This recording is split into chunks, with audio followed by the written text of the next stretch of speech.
Hello students, स्वागत है आप सभी का हमारे यूट्यूब चैनल पर जिसका नाम है सौरभ क्लासेस फॉर हिस्ट्री। मैं सौरभ आप सभी का अपने इस क्लास में स्वागत करता हूं। आज मैं झारखंड के इतिहास से झारखंड में शिक्षा विषय पर एक महत्वपूर्ण प्रश्न लेकर उपस्थित हुआ हूं। तो चलिए बिना समय गवाए हम अपने इस विषय को प्रारंभ करते हैं। झारखंड में शिक्षा पर एक निबंध लिखें। झारखंड शिक्षा के क्षेत्र में काफ़ी पिछड़ा क्षेत्र रहा है। दरअसल जनजातीय बाहुल्य क्षेत्र होने एवं अपनी विशिष्ट सांस्कृतिक पहचान कायम रखने के कारण आदिवासी प्रारंभ से ही समाज की मुख्यधारा से अलग रहे, जिसके कारण ये शिक्षा से प्रायः दूर ही रहे। जनजातीय संस्कृति की अपनी विशिष्ट पहचान है।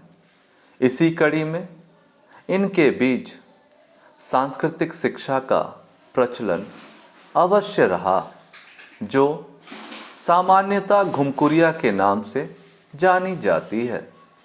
धीरे धीरे जनजातियों में शिक्षा का प्रसार ईसाई मिशनरियों के आगमन के पश्चात होना शुरू हुआ। आगे चलकर भारत की स्वतंत्रता के बाद जनजातियों में शिक्षा के क्षेत्र में तेजी से प्रसार हुआ और जनजातीय समाज के लोग बड़ी संख्या में साक्षर हुए। इसी कड़ी में आगे चलकर झारखंड पृथक राज्य के रूप में अस्तित्व में आया। इसके बाद तो जनजातीय समाज को शिक्षा से सीधा जोड़ने का प्रयास और तीव्र हो गया। हम यहाँ जनजातियों के शिक्षा के क्रमिक विकास को समझने का प्रयत्न करेंगे, जो निम्नलिखित उपशीर्षकों के द्वारा प्रस्तुत करते हैं। पहला, शैक्षणिक संस्था के रूप में युवागृह। प्राचीन काल से ही जनजातियों में सांस्कृतिक मूल्यों एवं धरोहरों के ज्ञान हेतु एक संस्था का विकास किया गया, जिसे युवागृह कहा जाता है। ये युवागृह जनजातियों में विभिन्न नामों से जाने जाते हैं। मुंडा तथा हो जनजातियों में युवा, सेनागार, गितियोरा, उराव जनजातियों में घुमकुरिया, ढिलकी खड़िया जनजातियों में गितियो, बिरहोर जनजातियों में इतिजोरो तथा शौर्य पहाड़ी जनजातियों में कोड़बा आड़ा के नाम से जाना जाता था। इस युवागृह अथवा घुमकुरिया में अविवाहित युवक युवतियों के अलग अलग रहने, शिक्षा एवं सांस्कृतिक विकास की शिक्षा दी जाती थी। इस घुमकुरिया के प्रधान पाहन या महतो कहलाते थे, जो इनमें शारीरिक एवं मानसिक विकास के लिए मुख्य रूप से उत्तरदायी थे। इन युवा गृहों का निर्माण गांव से अलग किया जाता था। यहाँ शिक्षण, नृत्य, संगीत तथा सांस्कृतिक रीति रिवाजों की शिक्षा दी जाती थी। इस तरह घुमकुरिया व्यवस्था जनजातियों की प्रारंभिक शिक्षा गृह के रूप में दी जाती थी। दूसरा है ईसाई मिशनरियों द्वारा प्रदत्त शिक्षा। अंग्रेजों के भारत आगमन के पश्चात ईसाई धर्म का व्यापक प्रचार प्रसार भारत में हुआ। इसके साथ ही भारत में अंग्रेजी शिक्षा भी अस्तित्व में आई। इसी कड़ी में GEL चर्च मिशन द्वारा 1870 के दशक में लड़के एवं लड़कियों के लिए आवासीय विद्यालयों की स्थापना की गई, जहां विद्यार्थियों को निःशुल्क शिक्षा दी जाती थी।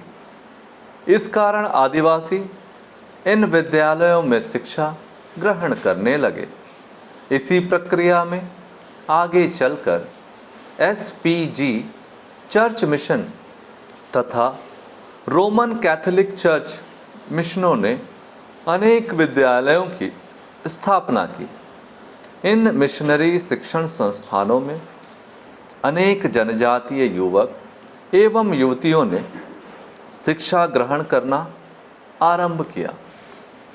इसका तीसरा पॉइंट है, आज़ादी के बाद बनी ठक्कर समिति। स्वतंत्रता प्राप्ति के पश्चात जनजातीय शिक्षा व्यवस्था को चुस्त दुरुस्त करने के उद्देश्य से ठक्कर समिति का निर्माण किया गया। ऐसा पाया गया कि अनेक मिशनरी संस्था के होने के बावजूद आदिवासी के शिक्षा का स्तर नहीं सुधरा।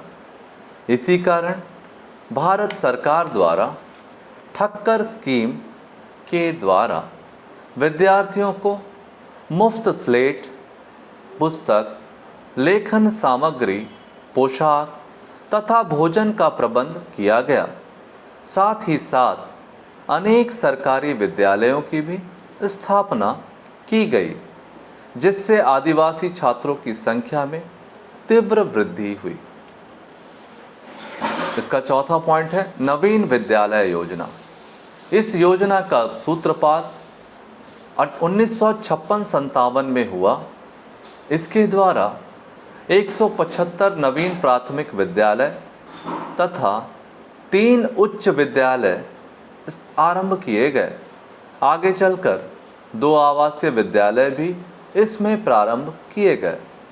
सरकार ने आदिवासी शिक्षा बढ़ाने के उद्देश्य से लगातार नए विद्यालयों की स्थापना करते आ रही है। हमारा 5वां पॉइंट है, झारखंड सरकार की शिक्षा नीति। 2000 ईस्वी में झारखंड पृथक राज्य के रूप में अस्तित्व में आया। इसके अस्तित्व में आने के बाद से आदिवासियों के शिक्षा के स्तर को सुधारने के लिए बिरसा आवासीय विद्यालय, पंख योजना, तकनीकी शिक्षा विकास कार्यक्रम, MDM, मध्याह्न भोजन आदि द्वारा झारखंड के जनजातियों की शिक्षा का स्तर सुधारने के लिए निरंतर प्रयत्नशील है। राज्य सरकार प्राथमिक, माध्यमिक, उच्च शिक्षा के सभी स्तरों में जनजातीय भागीदारी सुनिश्चित करना चाहती है। इस कड़ी में छात्रों के नामांकन दर में वृद्धि के लिए जहां प्रयास हो रहे हैं, वहीं बच्चों को निःशुल्क एवं बालिकाओं को मुफ्त शिक्षा उच्चतर स्तर तक देने के लिए नए नए प्रावधान बनाए जा रहे हैं। इससे शिक्षा के स्तर में निरंतर सुधार देखा जा रहा है। इससे झारखंड में जनजातियों में औपचारिक एवं अनौपचारिक शिक्षा में तेजी से विकास हुआ है। झारखंड में 2011 की साक्षरता दर 67.03% जो कि 2001 की जनगणना में 53.56% था। अर्थात झारखंड में साक्षरता दर निरंतर तेजी से बढ़ रही है और इसकी गुणवत्ता में सुधार हेतु भी सरकार कृत संकल्पित है। निष्कर्ष में हम देखेंगे, इस प्रकार उपरोक्त अध्ययनों से हम पाते हैं कि जनजातियों में प्रारंभिक शिक्षण व्यवस्था घुमकुरिया के रूप में प्रचलित रही थी, लेकिन मिशनरियों के आगमन के बाद उनकी शिक्षा के स्तर में सुधार हुआ और उनके द्वारा अनेक गैर आवासीय एवं आवासीय विद्यालयों की स्थापना हुई। लेकिन स्वतंत्रता प्राप्ति के पश्चात भारत सरकार ने न केवल विद्यालय, महाविद्यालय की स्थापना की, बल्कि उनकी शिक्षा का उचित प्रबंधन हेतु जनजातियों को 7.5% की दर से आरक्षण प्रदान कर न केवल शिक्षा में बल्कि नौकरियों में भी उन्हें विशेष लाभ प्रदान किए। इस कारण जनजातियों में नवीन जागृति और एवं नवचेतना का संचार हुआ और वर्तमान समय में उन्होंने शिक्षा के महत्व को समझते हुए तेजी से शिक्षा ग्रहण कर राज्य के विकास में सहयोगी भूमिका निभा रहे हैं। इस प्रकार से हम देखते हैं कि हमारा यह विषय यहाँ समाप्त होता है। तो इससे संबंधित यदि आपके मन में कोई भी संशय या सवाल हो तो आप कमेंट में सवाल लिख के भेजें। आज के लिए बस इतना ही। धन्यवाद।